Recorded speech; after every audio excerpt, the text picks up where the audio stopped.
For experiment 7, I'll be showing how to find the percent recovered of a cycle of copper reactions.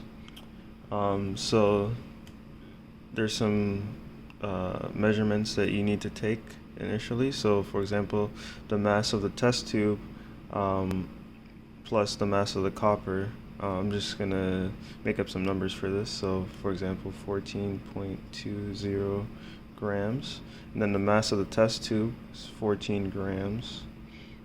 And to calculate the initial mass of the copper, you take the mass of the test tube plus the copper, which is 14.2 grams, and subtract the mass of the test tube, which is 14 grams, which leaves 0.20 grams of copper. And then put it in the chart.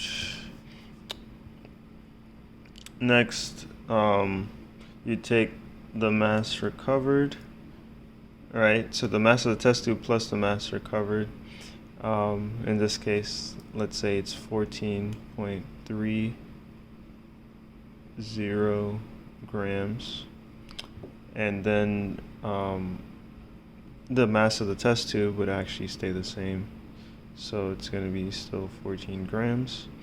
Then to get the mass recovered, you just take the mass of the test tube plus mass of copper recovered, which is 14.30 grams, and then subtract the mass of the test tube, leaving 14 grams, which is 14 grams, and that leaves 0.30 grams of copper. Of course, put it in the chart. Now, to get the percent recovered, you need to do this equation, right? So that's going to be amount recovered over the initial amount, and that's times 100% to get the percent recovered. Now in this case, the amount recovered was 0.3 grams, so we're going to have 0.3 grams of copper over the initial, which was just 0.2 grams of copper, multiplied times 100. If you put this into your calculator, you get 150% recovered.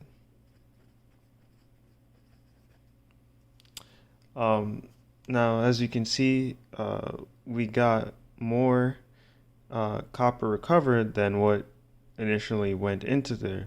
What that means is that at some point during this cycle of copper reactions, that an impurity was introduced.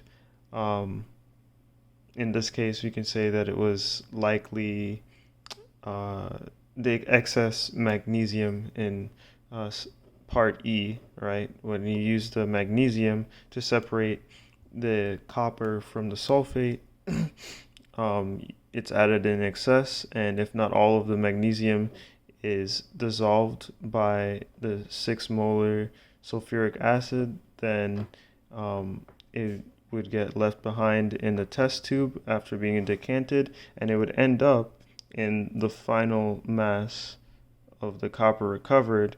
And so when you go to do your percent recovered, you get a higher percent recovered than was initially in the experiment.